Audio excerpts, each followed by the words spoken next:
New Plymouth residents fear there will be another freedom camping free-for-all this summer after a council bungle, which means its freedom camping bylaw has been sent back to the drawing board.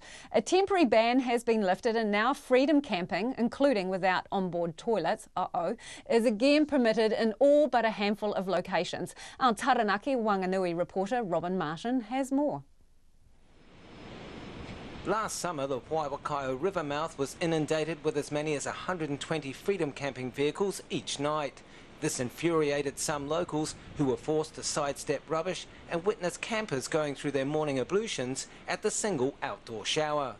A revised bylaw was meant to put an end to this. It promised to ban freedom campers without onboard toilets from coastal reserves and move them next to public toilets in town. A small number of self-contained campers would be allowed on the reserves. But the submissions process identified a glaring omission in the bylaw. It didn't reference the Reserves Act or the Council's own Coastal Reserves Management Plan, which, although somewhat toothless, already banned camping on reserves outside of official campgrounds. Fitzroy resident Christian Slack, who was one of more than 830 submitters to the bylaw, spotted the mistake. It surprised him. Particularly as there's a group, obviously Local Government New Zealand and the various councillors and the Mayor have been to symposiums and presentations and meetings on freedom camping. So I would have thought this would have been fairly high up the agenda. Most of the other freedom camping bylaws that I've seen for other districts contain reference to the Reserves Act and other restrictions and prohibitions as well. Mr Slack says the council doesn't seem to have been aware of Local Government New Zealand's Good Practice Guide for Freedom Camping. In this document, which was from April of this year, it makes it quite clear that freedom camping is prohibited, or any camping is prohibited on a reserve land which isn't designated as a campground. Mr Slack says if the council wants to permit freedom camping on reserves, it needs to reference the Reserves Act in its submissions process and potentially change the Coastal Reserves Management Plan, meaning a lengthy public consultation process. New Plymouth Mayor Neil Holdham admits it's a fair cop. Yeah, look, I mean, they've made a mistake. Ultimately, we want to learn from it, and we don't want to make mistakes, but every organisation in New Zealand makes mistakes.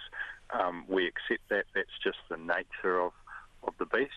Is it acceptable? Well, I think I certainly am not really interested in a blame culture. I think the key thing is that we've learned from it. Mr Holdham says freedom camping rules are complicated, but he's confident council staff will have a workable solution at the end of the month. My understanding is that we'll get a report based on all of the information that our officers are compiling that will present us with a range of options and a recommendation on the 29th, and that we'll be in a position to make a decision that reflects what the community have told us, the situation that we face, and making sure that it's compliant. At the Waiwakaio river mouth this morning, locals were not happy at developments.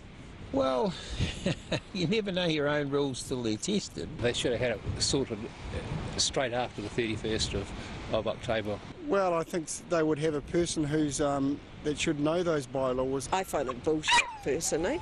Why don't they open up Fitzroy Motor Camp, give it to them a little bit cheaper where they've got toilets, showers? Lena Kaufmann from Stuttgart in Germany was in one of about 30 freedom camping vehicles at the river mouth this morning. She says the Campermate app recommends Waiwakaio. We were just looking in the app and it said it's for all kind of vehicles, so we supposed it's okay, but we were not sure. No, we didn't know that there was another rule before. Ms Kaufmann says the river mouth is the perfect location and she could understand why locals would want to limit the number of freedom campers. Council staff are due to report back to an extraordinary meeting of Council on November the 29th. I ngā mutu mo te hōtaka o te Akipone, ko Robin Martin ahau.